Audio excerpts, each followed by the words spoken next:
விஜய் கட்சி ஆரம்பிச்சிருக்காரு. இப்போ முதல் முறையாக திருச்சியில் சுற்றுப்பயணம் மேற்கொண்டிருக்காரு. அவர் அதுதான் எல்லாரும் சொல்கிற மாதிரி அந்த ஹையில் இருக்கார். ஸோ அவர் வரும்போது சான்ஸ் கொடுத்து பார்க்கலாம். அவரை வந்து என்ன பண்ணுறான்னு அவரும் பார்க்கலாம்ல. ஸோ நான் ஒரு விஜய் ஃபேன் ஆக்சுவலாக. விஜய் படம் பார்த்து தான் வளர்ந்தேன். தமிழ் கற்றுதெல்லாம் விஜய் படம் பார்த்தேன் ஆக்சுவலாக.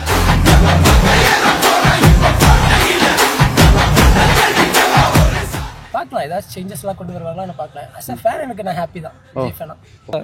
கண்டிப்பாக 2026 டிவிக்கே தான்.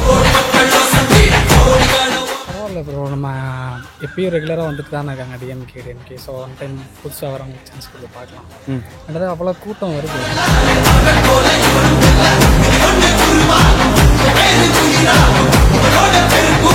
அண்ணாமலை மாரி தான் வந்தால் தான் மாற்று அரசியல் கொண்டாட முடியும். இவர் எல்லாரும் சொல்கிறது தானே இவர் சேர்ந்து எடுத்து பேசினுக்கிறாரு. அதான் ஒருத்தர் வளர வரும்போது தடுக்கிறது அதெல்லாம் நடக்கிறது தானே. ஸோ அப்படிதான் இருக்கும் ஆக்சுவலாக. விஜய் உயிரன வரனா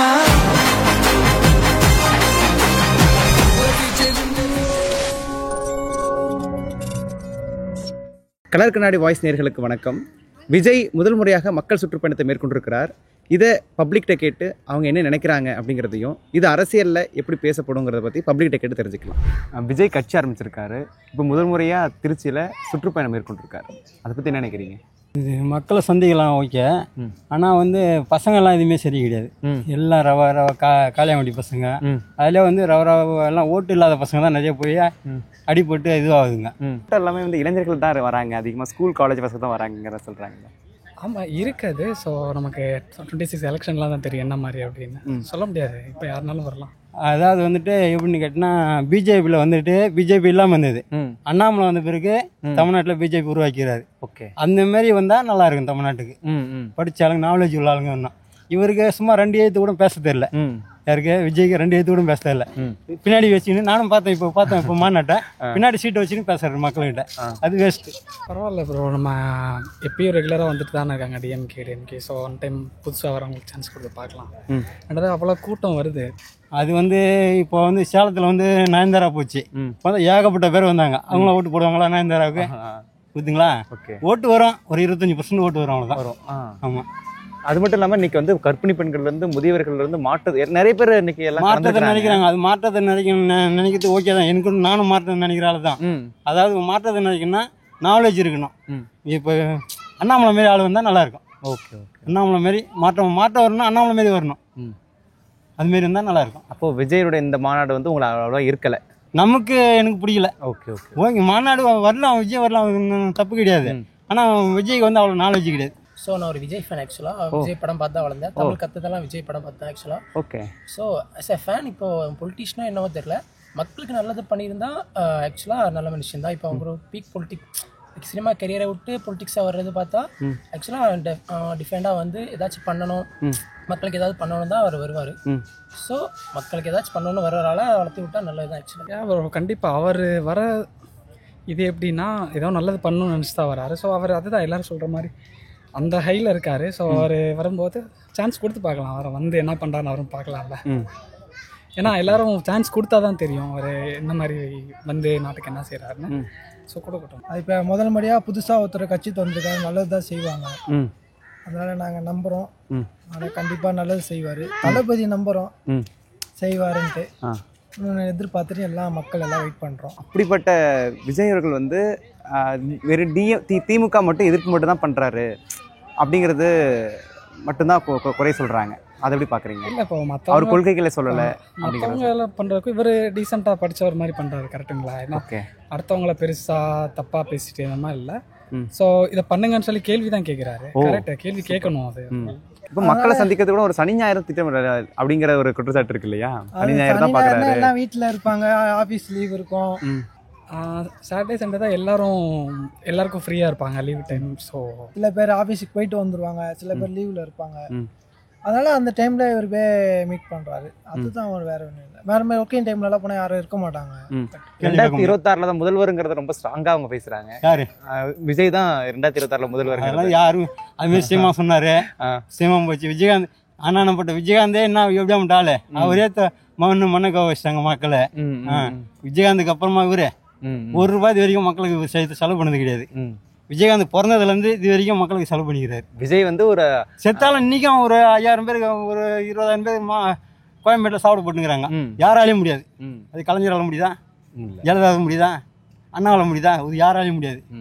கலைஞர் இப்போ ஆண்டுங்கிறாங்க, அவங்களாலையும் முடியல. எம்ஜிஆர் விஜயகாந்த் செத்து சாப்பிட போட்டுங்கிறாரு. ஒரு புதுவித அரசியலை கொண்டு வரணும் சொல்ற மாற்றமான ஒரு அரசியல் தான் கொண்டு வராங்க. மாற்று அரசியல் எப்படி தெரியுமா? அண்ணாமலை பேசுறது பாருங்க. அண்ணாமலை மாரி தான் வந்தால் தான் மாற்று அரசியல் கொண்டு வர முடியும். இவரு எல்லாரும் சொல்றதானே இவர் சேர்ந்து எடுத்து பேசினுக்கிறாரு. திமுக என்ன பண்றாரோ அதை தான் விஜய் எடுத்து பேசினுக்கிறாரு. தன்னால சோச்சா அவர் எடுத்து பேச முடியல. அதான் ஒருத்தர் வளர வரும்போது தடுக்கிறது அதெல்லாம் நடக்கிறது தானே. ஸோ அப்படிதான் இருக்கும் ஆக்சுவலாக. அவர் அதுதான் எல்லாரும் சொல்கிற மாதிரி அந்த ஹையில் இருக்கார். ஸோ அவர் வரும்போது சான்ஸ் கொடுத்து பார்க்கலாம். அவரை வந்து என்ன பண்ணுறான்னு அவரும் பார்க்கலாம்ல. ஏன்னா எல்லாரும் சான்ஸ் கொடுத்தா தான் தெரியும் அவர் என்ன மாதிரி வந்து நாட்டுக்கு என்ன செய்கிறாருன்னு. ஸோ கொடுக்கட்டும், பார்க்கலாம். ஏதாச்சும் சேஞ்சஸ்லாம் கொண்டு வருவாங்களாம் நான் பார்க்கலாம். அஸ் அ ஃபேன் எனக்கு நான் ஹாப்பி தான். விஜய் ஃபேனா கண்டிப்பாக 2026 டிவிக்கே தான். உங்களோட சப்போர்ட்டு விஜய்க்கு தான். இந்த காஸ்ட்டு ரிலீஜன் இதெல்லாம் பார்க்காம ஒரு ஹியூமன் பீங்ஸாக நம்ம எப்படி சேர்ந்து டெவலப் ஆகணும். கரப்ஷன் எல்லாமே நமக்கு பேசிக் கம்யூனிட்டிஸ் எஜுகேஷனு அதெல்லாம் எப்படி நடக்கணும்னு யோசிச்சு அந்த மாதிரி யார் அந்த ஐடியாலஜி இம்ப்ளிமெண்ட் பண்ணுவாங்களோ அதுக்கு தான் யோசிச்சுட்டு பண்ணணும். ஸோ அது பார்த்துட்டு விஜய் அவர்கள் அது பண்ணிடுவாருன்னா I wish him all the best for the winning. யார் நல்லா செஞ்சாங்களோ நல்லதான், மக்கள் நல்லா இருந்தா சரி. அவர் வந்து நான் முதல்வர் ஆகணுங்கிறத வந்து தீர்க்கமாக முடிவு செஞ்சு தான் அவர் வரேன்னு சொல்கிறாரு. அப்போ அது அவரே ஸ்ட்ராங்காக சொல்லேன்னா மக்கள்கிட்ட வந்து அது ஈடுபடாமல் இல்லை. இந்த 3 மாத சுற்றுப்பயணம் அதுதான். இது 3 மாதத்துல மக்களிடையே எவ்வளோ பெரிய தாக்கத்தை ஏற்படுத்துவார் அவர்? அது இம்பேக்ட் வந்து ஏற்படுத்துறதுனால தான் வந்து பார்த்தீங்கன்னா அவங்க இதை பற்றி பேசுகிறாங்களே. இப்போ நீங்களுமே அதனால தான் நீங்கள் பண்ணுறீங்க. தாட்ஸஸ் அப்பார்ட்ஸ் அவங்க வந்து இப்போ இது அதை சொல்கிறது வியூவர்ஸ் வந்து ஓட்டாக கன்வெர்ட் ஆகாது எல்லாமே சொல்லுவாங்க. பட் பொறுத்து இருந்து தான் பார்க்கணும். கண்டிப்பாக வந்து இம்பாக்ட் கொடுக்கும். நீங்கள் வந்து ஒரு ஓட்டில் தோற்று போனவங்க நிறைய பேர் இருக்காங்க, 1000 ஓட்டில் வின் பண்ணவங்க நிறைய பேர் இருக்காங்க. அதனால நம்ம வந்து ஒரு ஓட்டு கூட வந்து ஒரு இல்லை அது ஒரு பெரிய சேஞ்சஸ் வந்து மேக் பண்ணாதுன்னு நம்ம சொல்ல முடியாது. கண்டிப்பாக மேக் பண்ணும். அது என்னோட ஒப்பீனியன். இப்போது அவருடைய மாநாடு, போராட்டம், இப்போ சுற்றுப்பயணம் இதில் எல்லாமே திமுக எதிர்ப்பு மட்டும் தான் பேசுகிறாரு. இவருக்கு வேறு அரசியல் தெரியாதாங்கிற மாதிரி சொல்கிறாங்களே. அவர் எதுவும் போராட்டம் பண்ண மாதிரி எனக்கு தெரியல. அவரே அந்த ஏர்போர்ட் இஷ்யூஸ்க்கு மட்டும் எந்த அரசியல் தலைவருக்கும் இல்லாத நிபந்தனை 26 நிபந்தனைகளோட இவருக்கு சுற்றுப்பயணம் சொல்லியிருக்காங்களே. இதை எப்படி பார்க்குறீங்க? எந்த அரசியல் தலைவருக்கும் இதுவரை இந்த மாதிரியான ஒரு நிபந்தனைகள் கட்டுப்பாடுகள்லாம் விதிக்கவே இல்லை. ஆனால் திரு விஜய் அவர்களுக்கு மட்டும் வச்சுருக்காங்க. அவங்க அப்படிலாம் சொல்ல முடியாது. எல்லா சுற்றுப்பயணங்களுக்கும் எல்லா அரசியல் மீட்டிங்க்கும் வந்து பார்த்தீங்கன்னா நிறைய நிபந்தனைகள் போட்டிருப்பாங்க. அது வெளியே வரல, இது வெளியே வந்திருக்கு, அவ்வளோதான். ஸோ இது வந்து மக்களோட அபிப்பிராயம். மீடியா வந்து எப்படி அதை ஃபோக்கஸ் பண்ணுறாங்க அதை பொறுத்து தான். Last one question.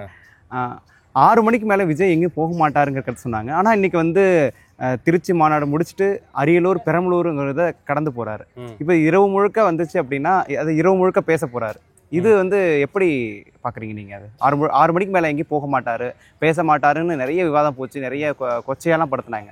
ஆனால் இன்றைக்கி அவர் 6 மணிக்கு மேலே பேச போகிறார். இப்போது இல்லை, இதான் சொல்ல இல்லைங்களா, இவங்களோட ஸ்ட்ரக்சர்ஸ் வந்து பார்த்திங்கன்னா மேட்ச் பண்ணுறவங்க யார் வந்து அதோட அஃபிஷியல்ஸ்னால் யார் வந்து அந்த சிட்டியை மேனேஜ் பண்ணுறாங்க அவங்க தான் வந்து நீங்கள் சொன்ன மாதிரி நிபந்தனைகள்லாம் கொடுத்து பேசணும் பேசக்கூடாதுன்னு டிசைட் பண்ணுறவங்க. அவரு கிடையாது இல்லையா? ஓகே. ஸோ அதனால் வந்து அனுமதி பெற்று தான் பெறுவாங்க. இது சும்மா ஒரு நாய்ஸஸ். ஸோ அது வந்து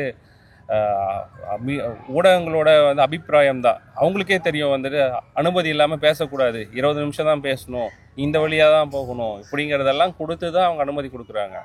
அப்படிங்கிறப்போ வந்து பார்த்தீங்கன்னா அவர் பேச மாட்டேனோ இல்லை பேசணுங்கிறதோ வந்துட்டு அவர் மட்டுமே டிசைட் பண்ணுறது இல்லைங்கிறது நான் நம்புகிறேன்.